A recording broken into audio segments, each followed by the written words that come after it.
ये प्रिया है अक्की, और प्रिया ये है मेरी धर्मपत्नी। अजय ने प्रिया से अपनी पत्नी अखिला का परिचय कराया। नमस्ते। प्रिया ने दोनों हाथ जोड़कर अभिवादन किया। नमस्ते, बैठिए ना, अखिला ने प्रिया का स्वागत करते हुए कहा। हालांकि अखिला के मन में अजय के शब्द चुप गए। भला ये कौन सा तरीका है? प्रिया से परिचय कराते समय पूरा नाम लेने में उन्हें कौन सा कष्ट हो रहा था? अगर वे अक्की के स्थान पर अखिला कह देते तो इसमें इनका क्या घट जाता? अजय ने प्रिया का नाम कितने प्यार से लिया, और उसका क्या सोच रही हो अक्की? प्रिया को चाय वाय नहीं पिलाओगी क्या? अजय ने अखिला को टोका। वो झेप गई। उसे लगा कि उसके इस अनमने व्यवहार पर क्या सोचेगी प्रिया। अभी लाती हूँ। वैसे प्रिया जी, आप क्या लेना पसंद करेंगी, गर्म या ठंडा? अखिला ने अपने विचारों से उबरते हुए पूछा। कुछ भी ले लूंगी जो आपके लिए आसान हो, प्रिया ने सौम्य भाव से कहा। ऐसा है तो अक्की पहले नींबू की चाय ले आओ। प्रिया को दूध की चाय पसंद नहीं है। एम आई राइट प्रिया? तुम्हें आज तक मेरी पसंद नापसंद याद है? स्ट्रेंज, प्रिया ने खुश होते हुए कहा। प्रिया और अजय बातों में बिजी हो गए और अखिला चाय नाश्ता बनाने रसोई में चली आई। उसके हाथ यंत्रवत काम कर रहे थे, लेकिन मन में एक फांस चुभी थी। अजय ने कभी किसी दूसरे के सामने ये नहीं कहा कि अखिला को क्या पसंद है, क्या नापसंद है। कौन जाने अब उसे अखिला की पसंद नापसंद याद भी है या नहीं। प्रिया भी कितनी खुश हो रही थी ये जानकर कि अजय को उसकी पसंद नापसंद आज तक याद है। लेकिन इसमें प्रिया का क्या दोष? उसे तो खुश होना ही चाहिए। कौन नहीं चाहता अपने पुराने दोस्त की यादों में रहना। लगता है अजय भी ये जता देना चाहता है कि वो प्रिया को भूला नहीं है, वरना अजय प्रिया के आने की सूचना देते समय कल ही प्रिया के बारे में हर जरूरी जानकारी दे सकता था। क्या वो आज भी प्रिया से उतना ही प्यार करता है जितना कि पहले करता था? अखिला का हृदय कांप उठा। उसने अपने सिर को झटकते हुए इस भयावह विचार से छुटकारा पाने की कोशिश की। क्यों भाई अक्की, चाय बनी कि नहीं? अजय की पुकार सुनकर अखिला हड़बड़ा गई। ला रही हूँ, अखिला ने उत्तर दिया और केतली में चाय छानने लगी। अखिला जी थैंक यू, चाय बहुत अच्छी है। ऐसी ही चाय की ज़रूरत महसूस हो रही थी मुझे।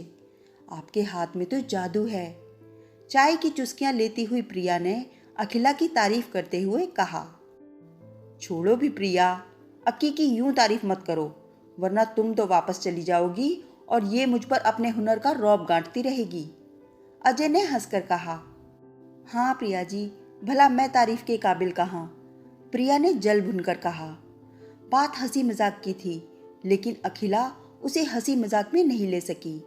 प्रिया के सामने उसे कम करके दिखाने की अजय की ये कोशिश उसे एक ओछी हरकत के समान लगी।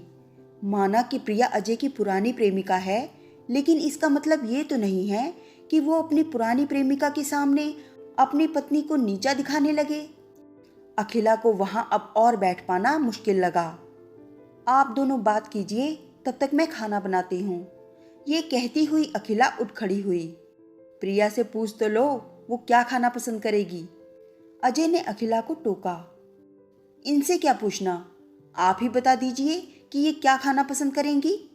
आपको तो इनकी पसंद नापसंद अच्छी तरह याद है। जी मैं खाना नहीं खाऊंगी, जहाँ मुझे ठहरना है वहीं एक छोटी सी डिनर पार्टी भी रखी गई है। आप बेकार में परेशान ना हो, प्रिया ने संकोच भरे स्वर में कहा। डिनर में तो अभी बहुत देर है, तब तक क्या आप भूखी रहेंगी? कुछ ना कुछ तो खाना ही पड़ेगा। अच्छा, पनीर पकौड़े कैसे रहेंगे? अब तक अखिला को भी अपने गलत व्यवहार का आभास हो गया था। उसने अपनी अभद्रता पर पर्दा डालते हुए प्रिया से पूछा। पनीर पकौड़े बहुत बढ़िया रहेंगे, मुझे तो बेहद पसंद हैं। अखिला रसोई घर में आकर पनीर पकौड़े बनाने में जुट गई। साथ ही उन बातों को याद करने लगी जो अजय ने उसे रानीखेत में बताई थी। शादी के बाद अजय और अखिला हनीमून पर रानीखेत गए थे। वहीं अजय ने एक दिन अपनी गुजरी जिंदगी के पन्ने पलटते हुए बताया था कि वो अपने साथ पढ़ने वाली एक लड़की प्रिया से प्यार करता था। वो उससे शादी करना चाहता था, लेकिन उसके माता पिता को वो पसंद नहीं थी। कारण सिर्फ इतना था कि वो दूसरी जाति की थी। अजय ने अपने माता पिता को मनाने की बहुत कोशिश की। उसने तो यहाँ तक धमकी दे डाली कि अगर उसे शादी करने की अनुमति नहीं दी गई तो वो घर छोड़ देगा और अपने माता पिता से हमेशा हमेशा के लिए नाता तोड़ लेगा। स्थिति की गंभीरता को देखते हुए प्रिया ने ही अजय को समझाया कि उसका ये कदम ठीक नहीं है। माता पिता को दुख देकर वो खुश नहीं रह सकेगा, साथ ही वो भी जीवन भर खुद को अपराधी महसूस करती रहेगी।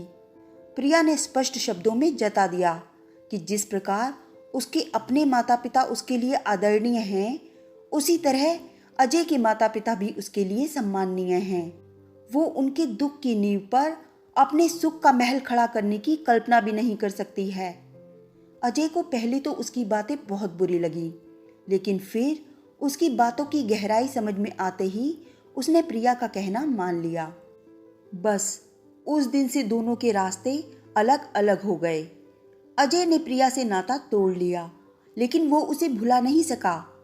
शादी के कई महीने तक अजय के होठों पर प्रिया का नाम आता रहा। अखिला अपने पति के मुंह से पराई औरत का नाम सुनकर भी ये सोचकर चुप रह जाती कि वियोग का यह घाव धीरे धीरे भर जाएगा और एक दिन अजय को सिर्फ अखिला का नाम याद रह जाएगा। हुआ भी यही। अजय का मन धीरे धीरे अखिला में ही रमता चला गया। ईशा और ईशान के जन्म लेने के बाद तो अजय प्रिया का नाम ही भुला बैठा, लेकिन ये सच नहीं था। अजय के अंतर्मन में प्रिया के प्रति लगाव आज भी उतना ही था। इस सच्चाई का एहसास अखिला को कल उस समय हुआ जब अजय ने चहकते हुए स्वर में सूचना दी थी कि प्रिया आने वाली है। उसी क्षण से अखिला के मन में झंझावत उमड़ने लगा था। प्रिया अजय के जीवन में दोबारा क्यों आ रही है? क्या जरूरत है उसे अजय से मिलने की? अगर वह इस शहर में अपने कार्यालय के काम से आ रही है तो अपना काम करे और चली जाए। अजय से मिलकर पुरानी यादें ताजा क्यों करना चाहती है? क्या वो अजय को उससे छीन लेना चाहती है? नहीं नहीं, ऐसा नहीं हो सकता। अगर प्रिया अजय को पाना चाहती तो वो पहले ही उसे छोड़ती क्यों? अपने पुराने दोस्त या फिर पुराने प्रेमी से मिलने की ललक हर किसी में होती है, फिर प्रिया के मन में ये ललक क्यों नहीं हो सकती? न जाने कितने प्रश्न और उत्तर अखिला के दिल दिमाग में आते जाते रहे। आज प्रिया को अपने सामने पाकर उसकी सुंदरता और सौम्यतापूर्ण व्यवहार देखकर अखिला को समझ में आ गया कि अजय की जगह कोई और पुरुष होता तो वो भी प्रिया को भुला नहीं पाता। पकौड़े तलते तलते अखिला ने तय कर लिया कि अब वो किसी भी प्रकार के गलत व्यवहार का प्रदर्शन नहीं करेगी। वो अजय और प्रिया को टोकेगी भी नहीं। अगर अजय और प्रिया ने एक दूसरे से मिलने का निर्णय लिया है तो वो हालात को भी अच्छी तरह समझते ही होंगे। अजय नहीं तो कम से कम प्रिया पर तो भरोसा किया जा सकता है। अगर उसे अखिला का घर उजाड़ना होता तो वो कब का उजाड़ चुकी होती।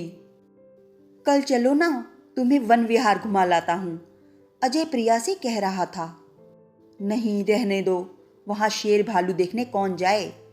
प्रिया ने कनखियों से अखिला की ओर देखते हुए उत्तर दिया। अरे नहीं, बड़ा अच्छा लगता है वहां, आप जरूर घुमाइए, पकोड़ों की प्लेट मेज पर रखते हुए अखिला ने कहा। एक बार अजय ने उसे बताया था कि प्रिया को वन और वन्य प्राणियों से लगाव है। स्पष्ट था कि वो अखिला के कारण वन विहार जाने से मना कर रही थी। ठीक है, मैं एक शर्त पर जाऊंगी कि आप भी मेरे साथ चलेंगी, प्रिया ने कहा।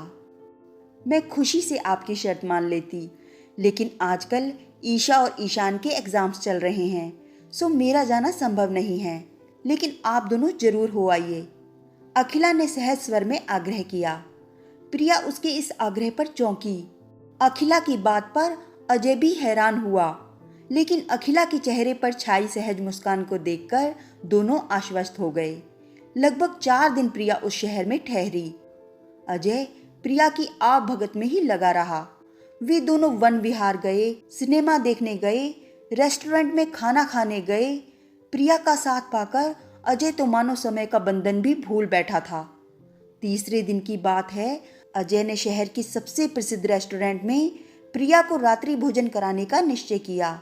उसने अखिला से भी आग्रह किया, लेकिन अखिला अपने पूर्व निश्चय पर अडिग रही।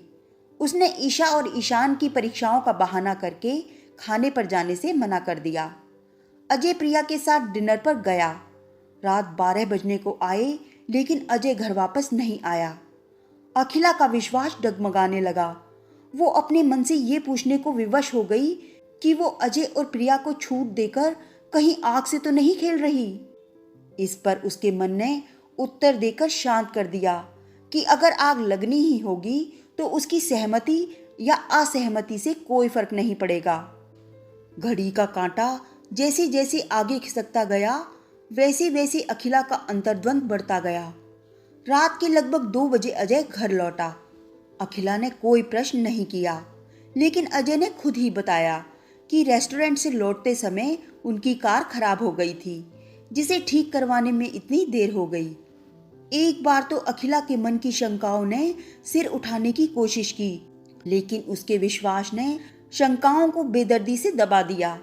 कभी कभी किसी को खो देने का डर आर या पार की लड़ाई ठान बैठता है। कुछ ऐसी ही लड़ाई अखिला अंतर्मन में लड़ रही थी। ऐसा नहीं है कि अखिला का नारी मन प्रिया से डरा हुआ ना हो। दूसरी शाम प्रिया जब गुलाबी रंग की साड़ी पहनकर आई तो उसकी सुंदरता के सामने अखिला को अपना रूप रंग बुझा बुझा सा लगा। प्रिया अविवाहित जीवन जी रही है। उसने अजय को खोने के बाद किसी और को अपनाया ही नहीं। अपने अकेलेपन से भरे जीवन में उसे अपने शरीर को सजाने संवारने का भरपूर समय मिल जाता है। वो नौकरी पेशा भी है, इसीलिए सज संवर कर चुस्त दुरुस्त रहना उसके लिए जरूरी भी है। इन सब के विपरीत अखिला आम भारतीय गृहिणी की तरह पति और 2 बच्चों की सार संभाल में ही उलझी रहती। प्रिया की पतली कमर को देखकर उसे अपनी कमर के बढ़ चुके घेर का पश्चाताप हुआ। उसका मन ये मानने को बिल्कुल तैयार नहीं हुआ कि उसकी मोटी कमर के लिए उसके बच्चे जिम्मेदार हैं। जितना समय प्रिया अपने दफ्तर के कामकाज में देती है, उससे 1/4 समय भी यदि अखिला अपने शरीर को व्यवस्थित रखने में दे पाई होती तो आज उसे अपने शरीर के बेडौल होने की लज्जा का अनुभव नहीं करना पड़ता। अखिला में यही तो एक खूबी है कि वो अपनी कमियों को न केवल समझ जाती है, बल्कि उन कमियों को स्वीकार करने में भी हिचकिचाती नहीं। उसने तय किया कि अगर प्रिया के जाने के बाद उसका पारिवारिक जीवन ठीक ठाक रहा तो वो अपने ऊपर ध्यान देना शुरू कर देगी। अभी भी वो प्रिया जैसा सुंदर शरीर पा सकती है। प्रिया के आने से अखिला को इस बात का भी एहसास हुआ कि अब वह अजय की पत्नी मात्र बनकर रह गई है। अब उसमें अजय की प्रेयसी वाली बात नहीं रही, जैसा कि ईशा के जन्म के पहले तक थी। ईशा के जन्म से पहले अखिला खुद को अजय की पत्नी ही नहीं प्रेयसी भी मानती थी और उसी प्रकार अजय की भावनाओं का ध्यान भी रखती थी। उसे प्रेयसी के रूप में पाकर ही तो अजय प्रिया की यादों के प्रभाव से उबर सका था। अखिला को लगा कि चलो अच्छा हुआ जो उसने एक रूढ़िवादी पत्नी की तरह प्रिया को लेकर अजय से झगड़ा नहीं किया। प्रिया तो 4 दिन के लिए आई है, 4 दिन बाद वो चली जाएगी, लेकिन उसे लेकर झगड़ने से उत्पन्न होने वाली कटुता जीवन भर अखिला और अजय के बीच कांटे की तरह चुभती रहेगी। अगर वो पराई औरत 4 दिन के लिए उसके पति से अपनापन पा भी लेगी तो उस पर कौन सा पहाड़ टूट पड़ेगा। एक पत्नी के लिए अपने मन को समझाना बहुत कठिन होता है, लेकिन अखिला ने ये कमाल कर दिखाया। उसने अपने मन को अपने वश में रखा और 4 दिन बीतने का इंतजार करती रही। चौथे दिन दोपहर को अजय ने बताया कि प्रिया शाम 7 बजे की गाड़ी से जाने वाली है। क्योंकि 6 बजे तक मीटिंग चलनी है, इसीलिए उसे मीटिंग स्थल से सीधे रेलवे स्टेशन जाना पड़ेगा। अजय ने यह भी बताया कि प्रिया ने जाने से पहले अखिला से मिलने की तीव्र इच्छा जाहिर की है, इसीलिए उसे प्रिया से मिलने चलना होगा। अखिला को भी लगा कि उसे प्रिया को विदा करने जाना चाहिए। वो शाम को 6:30 बजे अजय के साथ रेलवे स्टेशन जा पहुंची। कुछ ही पलों में प्रिया भी आ गई। मुझे विश्वास था कि आप जरूर आएंगी। प्रिया ने अखिला को देखकर उत्साहित होते हुए कहा, तुम जब भी बुलाओगी मैं जरूर हाजिर हो जाऊंगी। अखिला ने भी आत्मीय स्वर में उत्तर दिया, मुझे आपसे एक बात कहनी है। अगर मैं आज ये नहीं कह पाई तो मेरा मन मुझे चैन नहीं लेने देगा। प्रिया ने अखिला को अजय से परे ले जाते हुए कहा। हाँ हाँ, बोलो क्या बात है। अखिला का दिल तेजी से धड़कने लगा। बात यह है कि मैं आपको धन्यवाद देना चाहती हूँ। धन्यवाद? किस बात के लिए? अखिला ने हैरान होते हुए पूछा। अजय और मुझ पर भरोसा करने के लिए, मुझे अजय के साथ 2 पल बिताने का समय देने के लिए। अखिला जी, आप विश्वास रखिए कि हमने आपके इस भरोसे को नहीं तोड़ा है। सच तो ये है कि जहाँ मनाई हो वहीं इंसान ताक झांक करता है, जहाँ तानाशाही हो वहीं विद्रोह सिर उठाता है। जब आपने हम दोनों पर विश्वास किया तो भला हम आपके विश्वास को कैसे तोड़ते। कहते कहते प्रिया का गला भर आया। मैं तुम्हारी भावनाएं समझती हूँ प्रिया। अगर मैं ये कहूँ कि मुझे तुमसे जरा भी डर नहीं लगा तो ये सरासर झूठ होगा। लेकिन ये पूरी तरह से सच है कि मैं अजय को तोल लेना चाहती थी। मैं ये साबित हो जाने देना चाहती थी कि अगर अजय अपनेपन की सच्ची परिभाषा जानता है तो वो तुम्हारे और मेरे दोनों के साथ न्याय कर सकेगा। वरना तुम ही नहीं, कोई भी प्रिया उसे मुझसे छीन सकती है। मैं कहाँ कहाँ उसके पीछे भागूंगी। एक पत्नी को अपने पति पर सिर्फ अधिकार जमाना ही नहीं बल्कि उस पर विश्वास करना भी आना चाहिए। आखिर हर रिश्ते अवैध नहीं होते। अखिला ने प्रिया को समझाते हुए कहा। मुझे खुशी के साथ साथ गर्व महसूस हो रहा है अखिला जी कि अजय को आप जैसी पत्नी मिली। आज तक मैं यही सोचकर किसी और को अपना नहीं सकी कि मैंने अजय को ठुकराकर उसके साथ अन्याय किया है। अब मेरे मन में अजय को लेकर किसी भी प्रकार की चिंता नहीं रहेगी। अब मैं अपराध बोध से मुक्त होकर किसी को अपना जीवन साथी बनाने के बारे में विचार कर सकती हूँ। प्रिया ने अपनी बात पूरी की ही थी कि गाड़ी के रवाना होने की सीटी बजी। चलो प्रिया, गाड़ी रवाना होने वाली है, अजय ने पास आते हुए कहा। अच्छा, चलती हूँ अखिला जी। प्रिया मुस्कुराई और लपक कर ट्रेन पर सवार हो गई। उसके चढ़ते ही गाड़ी चल पड़ी। जैसे ही कोई मिले जरूर बताना, अखिला ने प्रिया को आवाज देते हुए कहा। बिल्कुल, सबसे पहले आपको ही बताऊंगी, प्रिया ने भी तुरंत जवाब दिया। कौन मिल जाए? किसकी बात कर रही हो तुम लोग? अजय ने हैरान होते हुए पूछा। है कोई कहीं? जब मिल जाएगा तब वो मुझे बताएगी और मैं तुम्हें, कहकर अखिला खिलखिलाकर हंस पड़ी। उधर गाड़ी ने गति पकड़ ली थी। तुम औरतों की बातें ईश्वर ही समझे, अजय ने झुंझलाहट भरे स्वर में कहा।